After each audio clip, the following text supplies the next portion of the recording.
Bonjour, je suis Stella Warnier et je suis ravie que vous écoutiez Raconte-moi un commun, le balado pour contrer l'individualisme et proposer une solution concrète, les communs. Chaque semaine, je reçois une personne dont le récit m'a inspiré et qui présentera un commun, c'est-à-dire un groupe de personnes qui s'unissent autour de valeurs d'entraide et de solidarité, qui mettent en commun leurs ressources et qui prennent les décisions collectivement.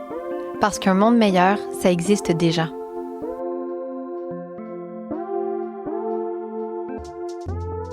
Un terrain immense depuis lequel on voit à l'horizon les Appalaches et qui appartenait à une congrégation religieuse investie dans sa communauté.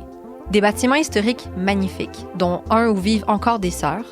Un endroit où on peut aujourd'hui se balader entre un jardin en permaculture et des serres, un café qui vend des produits locaux, une maison d'hébergement pour les nouveaux arrivants, une garderie. Ce lieu atypique qui mêle différentes communautés, presque hors du temps, se situe à Saint-Damien de Buckland, et on y retrouve la coopérative de solidarité Les Choux Gras. Avec Maggie, dans cet épisode, on parle d'héritage religieux, de partenariat avec la municipalité, du droit de prendre du repos, de collaborer malgré nos différences et d'écouter sa voix intérieure. J'espère que ça vous inspirera. Bonne écoute! Maggie Berthelot, merci de me recevoir dans l'érablière de ta famille. Ça me fait plaisir. Bienvenue. Merci.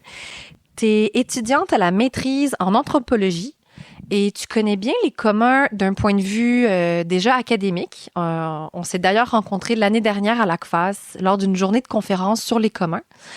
Et tu connais aussi les communs en pratique parce que tu es animatrice pour la MRC de Bellechasse pour les ateliers des savoirs partagés qui visent à diffuser les connaissances entre les territoires ruraux. Et finalement, le sujet d'aujourd'hui, tu es membre de la coopérative de solidarité Les Choux Gras à Saint-Damien de Buckland dans la région de Chaudière-Appalaches, une terre qui s'aménage et évolue en permaculture. Un endroit où on retrouve un jardin, une forêt nourricière, un café et peut-être bientôt un cohabitat. On va reparler de tout ça. Mais avant, Maggie, pour ma première question, pour débuter l'entrevue, j'aimerais te demander quelles valeurs sont fondamentales pour toi? Oh mon Dieu! Je dirais... avec mon expérience maintenant, peut-être dans les projets collectifs, je dirais l'empathie, beaucoup. La coopération, la solidarité, le partage aussi. Je dirais que c'est pas mal les valeurs centrales, puis qui sont aussi des valeurs centrales dans la coopérative. Et en parlant de la coopérative, on va revenir sur les spécificités techniques, mais est-ce que tu pourrais nous en dire plus sur la mission de la coopérative? La mission est vraiment basée sur les principes de la permaculture. Fait que prendre soin de l'humain, prendre soin de la nature et partager équitablement. Puis je dirais que c'est ça, c'est vraiment basé sur ces trois ensembles-là, à part égale. Donc c'est pas seulement les jardins, c'est pas seulement les humains, c'est vraiment tout l'ensemble de tout ça. C'est vraiment un projet holistique, donc qui touche tous ces volets-là. La coop de solidarité a vu le jour en 2017 et elle se trouve sur un grand terrain appartenant anciennement à une congrégation religieuse.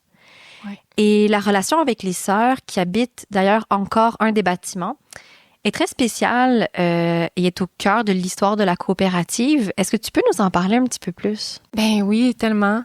Moi, c'est vraiment un des volets de la coop qui m'intéresse de plus, en fait, avec les sœurs, la relation avec les sœurs. C'est des personnes qui sont arrivées à la fin du 18e siècle à Saint-Damien. Puis leur mission de la congrégation, c'était vraiment basé autour du soin des gens, l'éducation aussi, le soin des personnes vulnérables. Puis les sœurs ont annoncé leur départ il y a quelques années de Saint-Damien pour aller vers Québec. Puis pour elles, c'était super important de garder finalement cette énergie-là, cette essence-là sur le site qu'on appelle le site conventuel, là, qui regroupe plusieurs organismes maintenant, mais que les sœurs ont elles-mêmes mis en place, orchestré le legs pour justement poursuivre ces valeurs-là. Fait que en tout cas pour moi, c'est très, très, très spécial de me retrouver sur ce site-là parce qu'on sent vraiment cette énergie-là que les sœurs ont infusée sur le site. Puis pour moi, c'est vraiment un honneur de poursuivre cette mission-là, mais autrement, avec la permaculture. Tu sais, je sais que ça peut être un peu tabou aussi comme sujet, la religion au Québec, puis de dire qu'on se situe en continuité des valeurs des sœurs et tout ça. Quelqu'un dit notre Dieu à nous, c'est la permaculture. Fait que puis les sœurs, tu sais, quand on en parle aussi, sont très progressistes, sont très comme pour elles. La congrégation, comme le charisme, finalement, ce qui fait que la congrégation rayonne, change à travers le temps. Donc, elle s'adapte. Elle s'adapte. Donc, le site devient autre chose, finalement, qu'il a été avec la religion, mais pour elle, ça s'inscrit. Donc, on n'est pas dans une logique religieuse ici, mais on s'inspire d'elle parce que ce sont des personnes qui ont vécu en communauté toute leur vie. Donc, c'est imprégné en elles. La manière que ces bâtiments-là ont été faits, c'est fait pour vivre en communauté. Comme la terre est imprégnée de cet esprit-là communautaire. Fait que pour nous, c'est comme, elles ont une expérience, elles ont un savoir. Exact, c'est ça. Puis qu'on valorise beaucoup. Là. Moi, j'apprends énormément des sœurs, là, puis de leur vie communautaire. Puis c'est quelque chose que on doit réapprendre. Puis je trouve que les sœurs ont énormément d'enseignements à nous transmettre à ce niveau-là. Là. Ouais. Donc, avec les Choux Gras, on a un jardin en permaculture. Qui sont les membres de la coopérative? Qui est-ce qui profite des fruits et légumes du jardin? En fait, la coopérative, c'est une coopérative de solidarité. Il y a quatre types de membres. Les personnes peuvent s'impliquer de vraiment différentes manières. Donc, membres de soutien, membres consommateurs, membres travailleuses, puis membres de solidarité. Les bénévoles retirent une partie des légumes pour leur consommation, mais aussi il y a une autre partie de la consommation qui va à des organismes sur le site, dont la garderie. Donc, c'est vraiment un circuit court. On le vend aussi, les légumes au café, maintenant, de la coopérative, qui était l'ancienne boulangerie des Sœurs. Donc, c'est disponible là, pendant toutes les heures d'ouverture du café. On peut se procurer des légumes frais et biologiques aussi de la coopérative. Super. Tu nommes qu'il y a une garderie, il y a un café. Oui. La coopérative Les Choux Gras partage le site de l'ancienne congrégation des Sœurs avec aussi d'autres organismes. Et je pense que ça fait vraiment partie intégrante de la réalité des Choux Gras parce que vous vivez et vous créez en communauté. Vous habitez le terrain avec vraiment divers types de personnes et divers types d'organismes. Pour essayer de donner une image aux personnes qui nous écoutent, quand on arrive sur le site, il n'y a pas une division claire. À gauche, la coop, son jardin et son café. À droite, la maison des nouveaux arrivants et l'autre bout, les Sœurs. Tous les bâtiments sont mélangés. J'ai posé la question, je ne sais pas combien de fois dans le temps, là, est-ce que le café, on est-tu encore dans la coop? Là, on est où? On est qui? Puis c'est ça qui est super intéressant parce que le café est adjacent à la maison où les Sœurs vivent encore en ce moment. La maison pour les nouveaux arrivants est juste à côté du musée qui célèbre les Sœurs et devant le jardin qui appartient à la coop Les Choux Gras. Derrière ce jardin, il y a la forêt nourricière. Tu sais, c'est un milieu qui est vivant puis qui est surtout très diversifié, ce qui apporte des échanges qui sont super intéressants. Là. Mais oui, c'est ça. Puis c'est ça la beauté, en fait. Puis c'est ça un peu l'esprit du lieu, c'est de créer une communauté sur le site aussi. C'est quelque chose qui est en train de se faire aussi de plus en plus. Bon, avec le leg qui a été mis en place, c'est assez récent, mais il y a des partenariats entre les différentes organisations sur le site, puis c'est ça qui fait la beauté. Puis quand on disait qu'il y a des gens qui seraient pas normalement amenés à se côtoyer, ben on est directement là-dedans. Là. C'est quoi les autres organismes qui sont aussi sur le site? Ben il y a 3 propriétaires là des bâtiments qui ont été légués par les Sœurs et les plus majoritaires, disons, c'est la municipalité et la coopérative. Mais parmi les bâtiments, il y a des organismes qui louent des locaux, dont on a la municipalité aussi qui a ses bureaux directement dans les bâtiments. On a aussi un organisme de réinsertion socio-professionnelle, donc la Barre du Jour. On a un organisme qui s'appelle ANA, pour hébergement, accueil de nouveaux arrivants et arrivantes.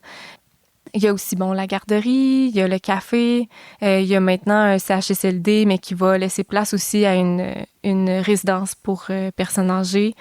Il y a la Maison de la culture aussi de Bellechasse, qui est dans la Grande Chapelle aussi, donc c'est très impressionnant comme lieu, magnifique pour cette organisation-là.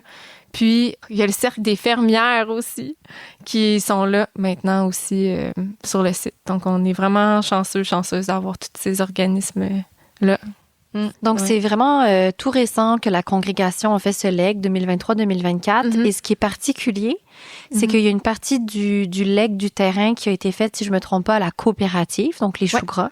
Ouais. Mais il y a aussi une partie qui est allée à la municipalité. Ouais. Donc, vous êtes vraiment un exemple dans les communs de ce qu'on appelle un partenariat public commun. Donc, les communs avec la municipalité. Ouais. Qu'est-ce que ça a permis, selon toi, comme effet positif de s'allier avec la municipalité? Oh mon Dieu, tellement de choses. Moi, vraiment, l'effet positif que je vois là, du partenariat avec la municipalité, c'est comment, justement, on arrive à travailler dans une logique de collaboration. C'est justement de se retirer un peu d'une logique de silo, puis de vraiment créer des partenariats entre les organismes, entre la coopérative et la municipalité.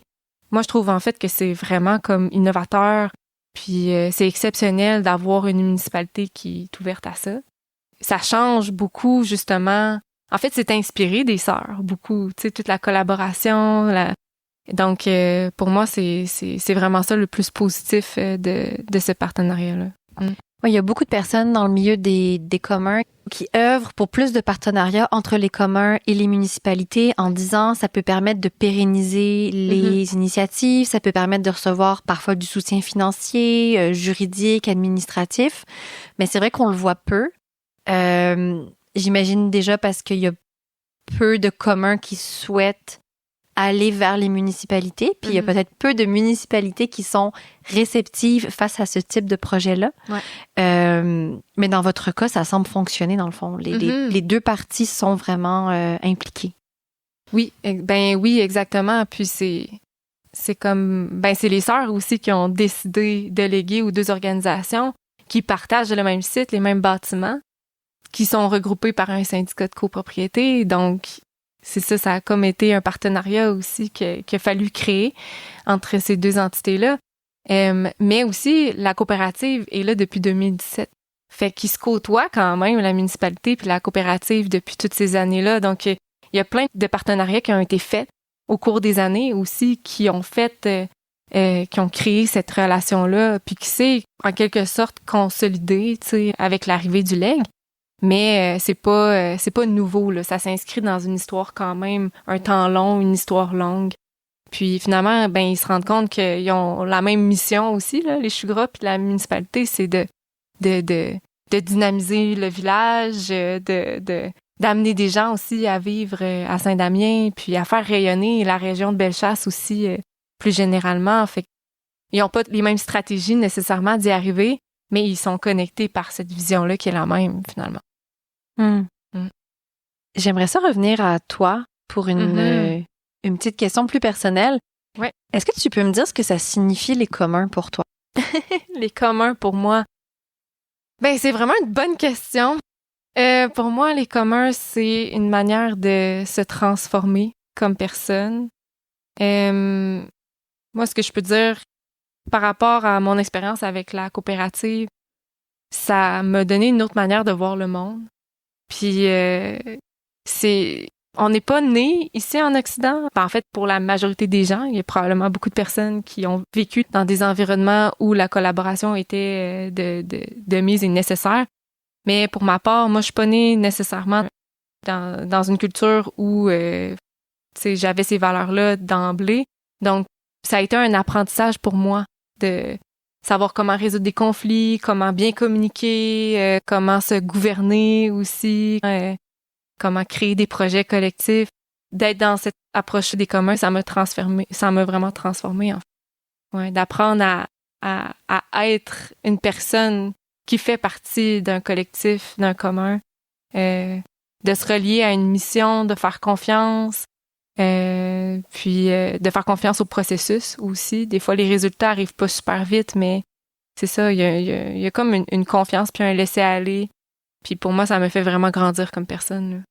J'aime beaucoup ta réponse parce que t'es pas du tout allé dans le théorique par rapport au commun. T'es vraiment allé dans ton vécu, ton ressenti, puis ça se voit que t'es quelqu'un qui fait des communs qui est là-dedans. Je pense que tu es vraiment une personne de communauté aussi. Là, tout à l'heure, on a fait pas mal de routes ensemble. Tu m'as montré toutes sortes de lieux pour me faire découvrir la région que je connaissais pas du tout. Puis partout où on s'arrêtait, la chèvrerie, le musée, tous les petits endroits, tout le monde te connaissait, tout le monde était content de te voir, tout le monde avait des grands sourires. Donc, ça me fait penser à quelque chose que j'ai entendu tout à l'heure. Quand on est allé au café de la coop, il y a deux aînés qui avaient une discussion. Puis, il y a une dame qui, comme ça, je suis arrivée, j'ai entendu, la dame a dit, c'est quelque chose, de pas se sentir utile en société. Puis l'autre monsieur, le vieux monsieur, lui répond, ben, moi, j'appelle ça le début de la fin. Oh, c'est dommage tragique. C'était une petite pépite entendue comme ça. Ben, j'aime bien écouter les conversations qui me concernent pas. Est-ce que tu as l'impression que ce sentiment d'utilité-là, il est mobilisé chez les membres de la coop Les Choux Grands? Ouais, ben c'est, mon Dieu. Je pense que c'est un peu la raison d'être aussi, là, de la coopérative, puis de vouloir contribuer à des projets collectifs. On n'a pas de date d'expiration. Puis en fait, tout ce savoir-là qu'on acquiert au fil des années, ça devient juste quelque chose qu'on peut repartager mieux après.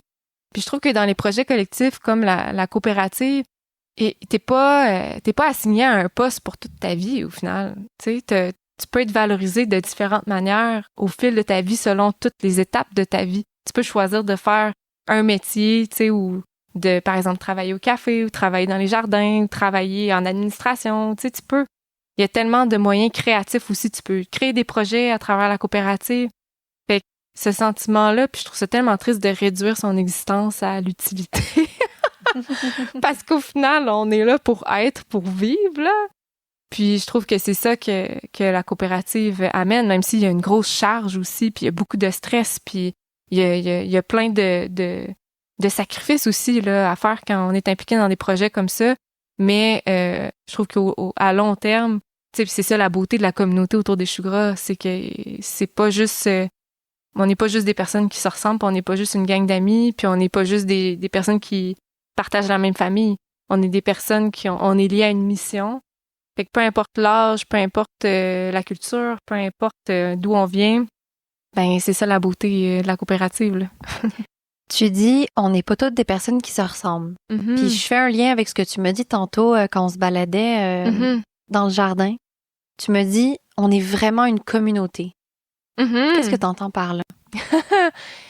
Ben, la communauté, c'est des personnes de support. On n'est pas toutes des personnes qui se ressemblent. Ben, on a toutes des valeurs différentes. On a toute une compréhension de la coopérative aussi qui est différente.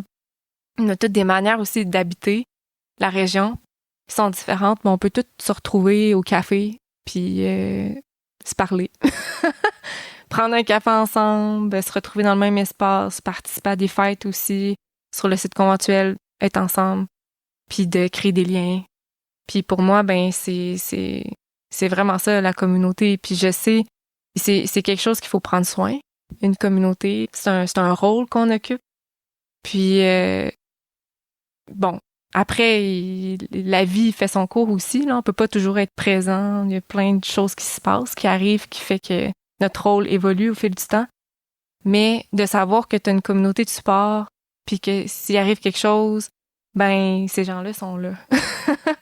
Puis c'est ça qui fait aussi qu'habiter en région, ça prend une communauté de proximité avec qui tu partages des activités, que tu peux t'impliquer. Puis je sais pas si c'est clair. C'est absolument clair. Ça me fait penser au fait qu'on m'a souvent dit, quand je parle des communs à des gens qui ne connaissaient pas le concept, on m'a souvent répondu « Oui, mais ça fonctionne quand tout le monde pense pareil. » C'est tous les mêmes types de personnes.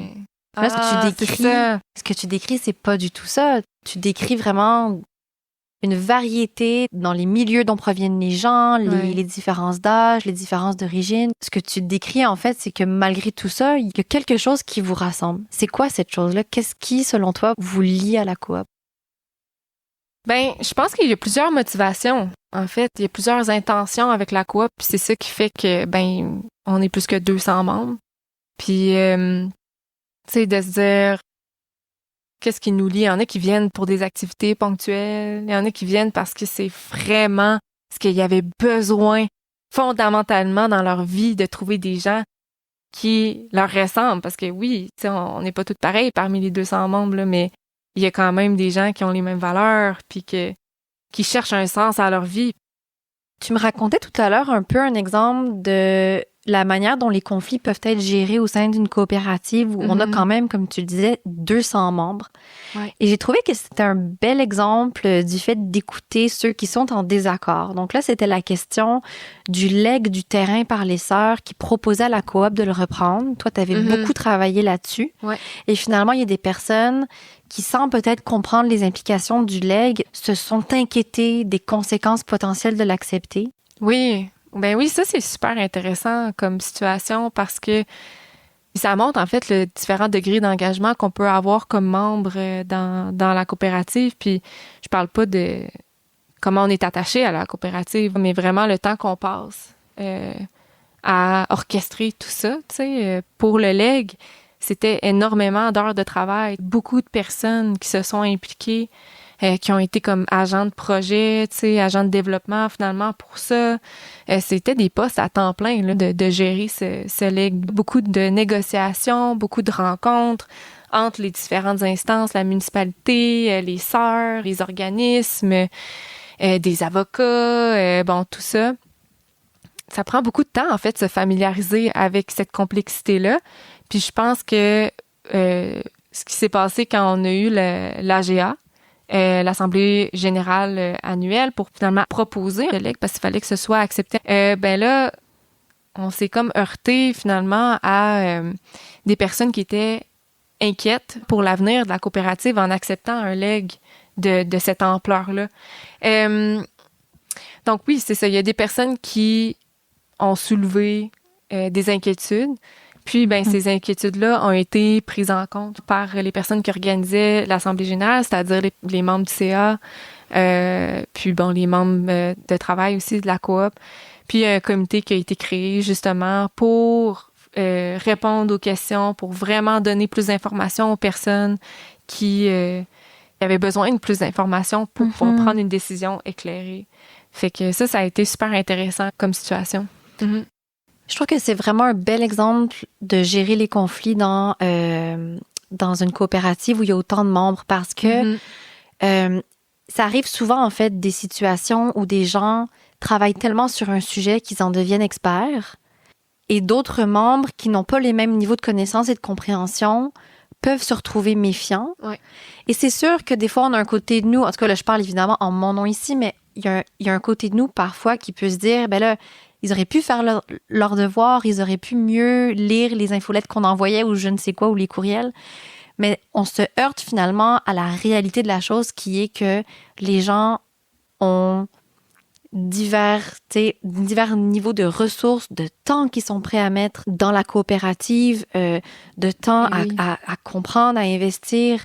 Donc, de finalement faire un pas vers les personnes qui n'étaient pas suffisamment informées en disant, ben, on va encore plus vous informer, on va faire ce pas vers vous et on va prendre en compte vos inquiétudes plutôt que de les balayer sur le côté.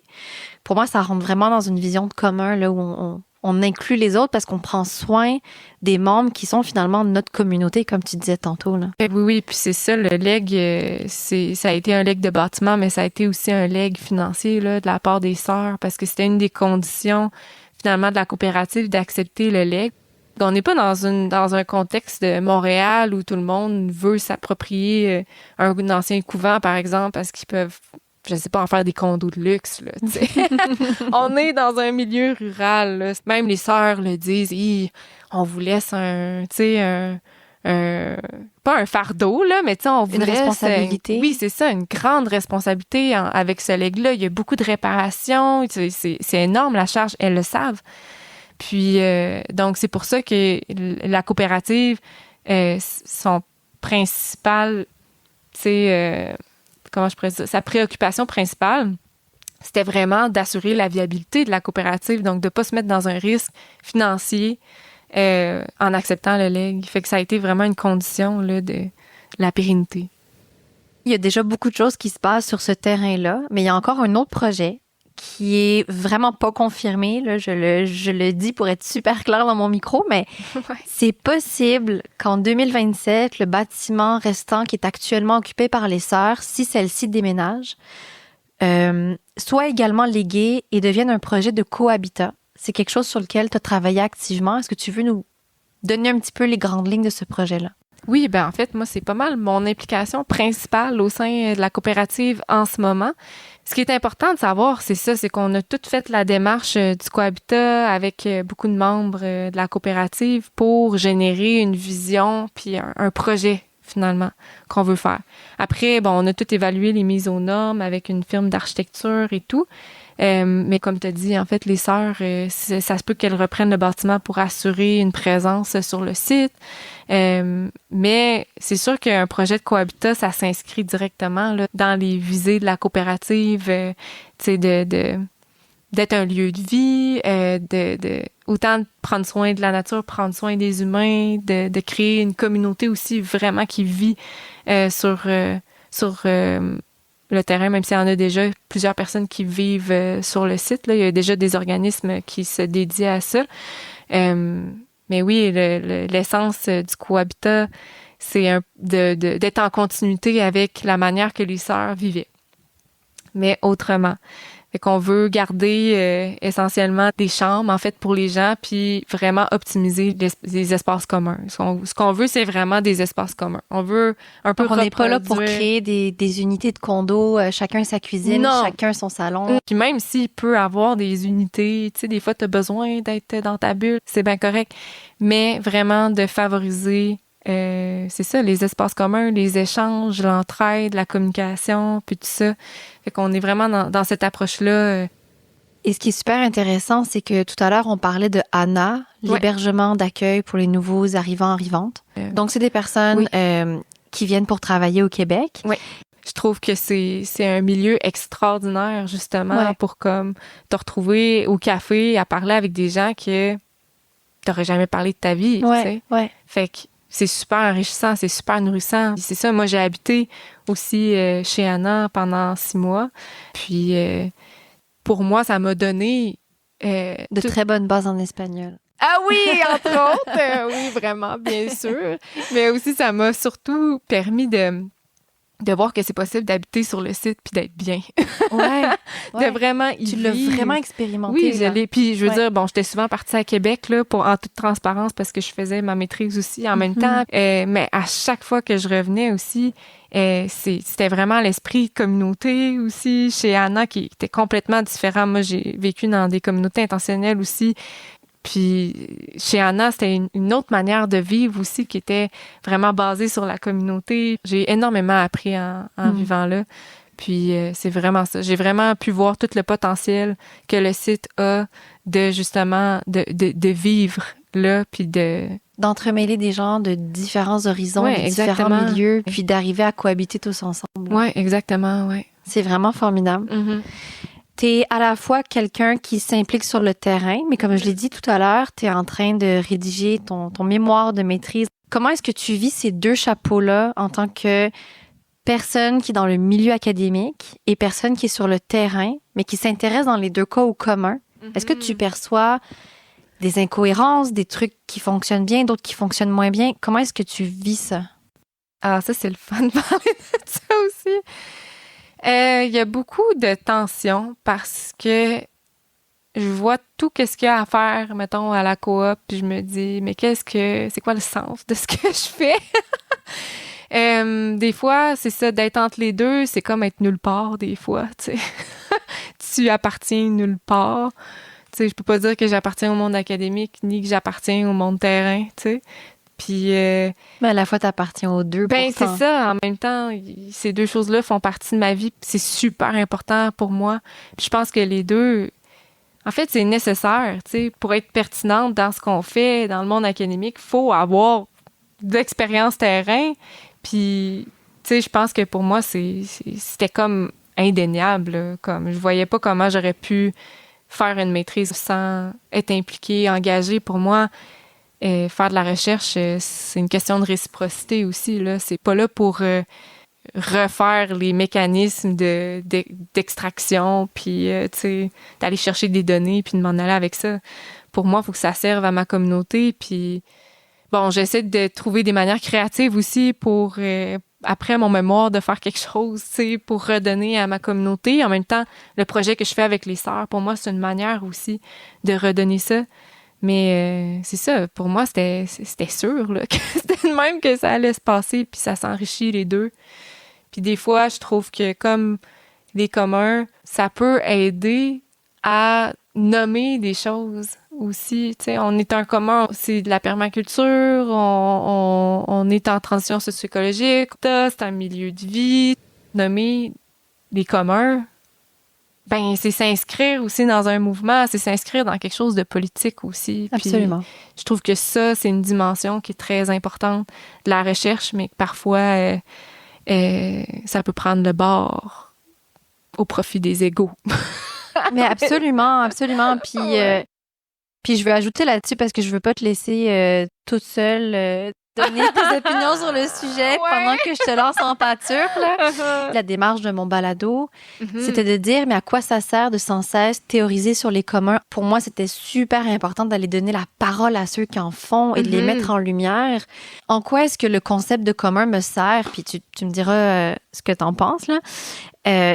C'est de permettre d'aller à la rencontre d'initiatives qui m'inspirent, mais d'aller vraiment creuser dans comment est-ce qu'ils prennent les décisions, comment est-ce qu'ils traitent leurs membres. De pas m'arrêter à la mission seule. Ouais. Et moi, c'est ça que les communs m'ont enseigné, c'est de dire, moi, ça m'intéresse pas de tendre le micro à des gens où une personne va prendre les décisions, tandis que 10 s'épuisent à faire un travail qui est invisibilisé. Ben oui. C'est absolument pas ça la démarche. Ouais. Donc moi, les communs, c'est un peu ça mon filtre. Mais je n'impose pas une manière de prendre les décisions dans mes critères. Je n'impose pas un cadre juridique. C'est un concept que je garde volontairement flou et qui permet d'ouvrir la porte. Mais très, très peu de gens qui, selon moi, font des communs, connaissent ce concept et deux, l'adoptent. Donc ça, c'est super intéressant quand même. Oui, vraiment, vraiment. Puis, ouais. En fait, tu sais, je peux pas dire que, tu sais, c'est quelque chose qu'on nomme la coopérative comme un commun, là. Tu sais, pour moi, c'est comme une lunette d'analyse que j'utilise parce que c'est tellement plus simple, tu sais. Parce que c'est comme, bon, c'est quoi les choux gras? Attends, là, t'as-tu 15 minutes comme pour expliquer c'est quoi? Puis c'est ça, je veux dire aussi, comme, moi, mon expérience des choux gras est pas la même, tu sais, que un membre travailleuse, tu sais, mon expérience est unique. Puis, ben, elle est valide au sein de la coopérative parce que c'est ça qui fait la beauté, c'est la diversité. Mais peut-être qu'il y a des personnes qui vont m'écouter puis qui vont dire, ben, moi, c'est vraiment pas ça. Pour moi, la coop, ben, c'est bien correct aussi. Tu sais, puis c'est ça, je trouve que les communs, ça permet de nommer. C'est comme, on n'a pas toutes la même manière d'être commoneur, commoneuse, puis de s'impliquer, de s'engager, puis on n'est pas toutes des fondateurs, des fondatrices, on est des personnes qui alimentent le projet pour une certaine période, on s'en va, on revient, c'est mouvant, c'est émergent, c'est comme puis c'est ça, il y a aucune manière de décrire réellement c'est quoi vraiment les choux gras. Puis mais c'est ça, puis je trouve que les communs ça amène vraiment toute cette de dire mais c'est pas juste des jardins maraîchers, c'est pas juste un cohabitat, c'est pas juste un café, c'est tous les liens qu'on tisse ensemble. Absolument. Ouais. Fait que c'est ça, c'est unique, puis c'est pas réductible à un papier, à un podcast, c'est comme c'est une expérience qu'on vit au final. Ouais. Ça m'amène à mes petites questions de la fin. OK. Déjà. Ouais. Maggie, est-ce que tu sens aujourd'hui que tu es alignée avec tes valeurs? C'est une bonne question. Ben, en fait, oui.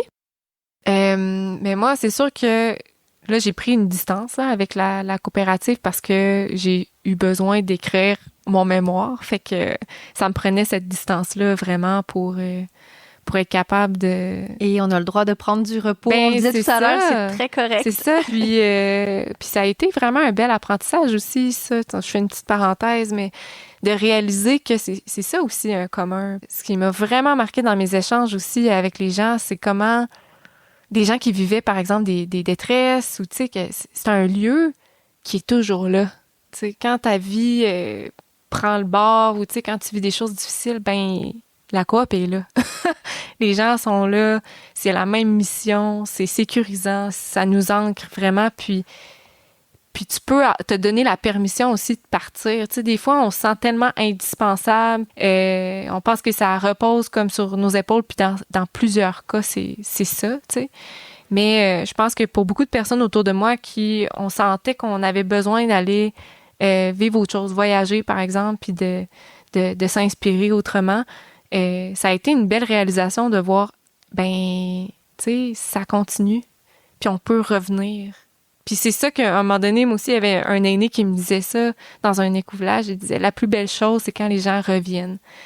Puis moi, je le sens vraiment comme ça. Je sais que, bon, j'habite pas à Saint-Damien en ce moment, mais je vais revenir un jour parce que c'est ma communauté, c'est ma place. Puis d'avoir cette liberté-là de pouvoir faire tout ce que j'ai envie, finalement, que ce soit à Saint-Damien ou ailleurs dans le monde, puis de savoir que j'ai ma communauté, puis mon appartenance est là. Ça a été vraiment une belle... Fait que oui, je dirais que oui, je suis en phase avec mes valeurs. Ouais. Je les garde toujours, j'essaie de les transmettre autant dans ma maîtrise que dans mon rôle dans le cercle de cohabitat avec la coopérative, un projet aussi que je fais avec les sœurs, un projet artistique, puis dans mon travail. Même si des fois, je trouve qu'on se laisse beaucoup un peu avoir là par les valeurs capitalistes et tout, de performance puis de productivité, puis tu veux être la meilleure commoneuse. Oui, c'est ça, commoneuse, tu sais, puis là tu veux toujours être là, puis tu veux faire 3000 projets, mais non, tu sais, il y a aussi ça dans le fait de résister, puis c'est d'être capable de voir, hey, tu sais, j'ai le droit au repos, j'ai le droit aussi d'avoir d'autres projets. On a le droit de faire autre chose aussi que d'avoir cette identité-là de comment. Ben c'est ça, le repos, le droit de prendre une pause, puis l'autocompassion, c'est radical, c'est politique et c'est une lutte de chaque jour. Vraiment, puis tu sais, c'est ça. Puis je pense qu'on a toutes des conditions différentes aussi, là. Tu sais, c'est pas tout le monde qui peut se permettre aussi, puis je veux pas, tu sais, penser qu'on est tous dans le même bateau, là, mais c'est ça. Fait que je pense que oui, il faut toujours se rappeler finalement qu'on résiste. Absolument. Maggie, quelle est ta plus grande fierté? Mon Dieu, c'est quoi ma plus grande fierté? Bonne question. Ben, je pense que ma plus grande fierté, c'est d'être capable d'écouter mon cœur, de faire les choses parce que ben j'ai envie, puis parce que ça me procure du plaisir, puis du sens dans ma vie, que ce soit mes études, que ce soit mon engagement avec la coop, que ce soit mon travail, mon projet avec les sœurs, puis d'autres choses aussi, beaucoup de choses dans ma vie. Mais je pense que c'est ça, puis de prendre des risques, puis cette petite voix-là qui... T'es pas la première femme à répondre exactement ça à cette question sur ce podcast. C'est vrai? Je te jure. Ah, et wow! Ça serait... Ouais, je pense que ça va nécessiter plus de discussions entre femmes. Bon, c'est-tu Marie-Soleil? Et finalement, pour ma dernière question, Maggie, qu'est-ce que t'aimerais dire aux personnes qui nous écoutent et qui entendent peut-être parler des communs pour la première fois? Je pense que ça peut être intimidant de faire partie ou de mettre un pied dans la porte d'un commun qu'on idéalise beaucoup. Puis je dirais, ben si vous écoutez le podcast, c'est parce que vous avez peut-être envie d'en faire partie si vous en faites pas partie déjà. Puis je dirais, ben allez. c'est le signe, en fait, c'est votre signe de... On parlait d'astrologie tantôt. Ah, c'est ça, c'est un message. C'est dans les étoiles. C'est Mercure rétrograde. Voilà, c'est votre signe de vous engager. Mais c'est des personnes, tu sais. Moi, je parle pour moi, en fait, parce que pour moi, c'était... J'idéalisais beaucoup, tu sais, puis j'étais comme, wow, ils sont tellement cool, ils font de la permaculture, ils sont perma cool, wow! Puis finalement, ben, ils sont vraiment cool. Et ils sont aussi très humains. Puis, en fait, plus qu'on est de fous, plus qu'on a du fun. C'est ça, je pense que... Puis, il faut pas avoir peur de faire les choses seul. C'est comme ça qu'on rencontre des gens qui vont devenir notre communauté. Fait que, pour moi, c'est ça, je dirais. Si ça s'applique à la situation d'une personne qui écoute, je dirais, vas-y. Écoute, moi, je suis très convaincue par ta réponse. Ah oui? C'était tout pour moi. Je te remercie énormément de m'avoir accueilli, de m'avoir fait visiter ta région et la coopérative de nombreuses heures aujourd'hui, puis de m'accueillir dans ton érablière pour me raconter tout ça, puis de t'être ouverte aux questions. Merci beaucoup. Ben, ça me fait plaisir. Merci de m'avoir interpellée, puis de partager ce beau moment-là avec moi. Je suis vraiment très fière de faire ça. C'est ta plus grande fierté, c'était ça ta réponse. Exact, c'est ça! Merci. Si cet épisode a résonné avec vous, je vous invite à le partager avec quelqu'un de votre entourage qui pourrait avoir besoin d'espoir, besoin d'y croire, pour qu'on y arrive ensemble. Si vous avez aimé la discussion, n'hésitez pas à mettre 5 étoiles, laisser un commentaire, ça aide à propulser le balado et à donner de la visibilité aux histoires inspirantes des gens qui changent le monde, une initiative à la fois. Finalement, si vous avez envie de vous impliquer dans des communs, d'en jaser, de participer à la vie collective, j'espère que cet épisode sera une petite étincelle qui nourrira votre élan. Merci pour votre écoute.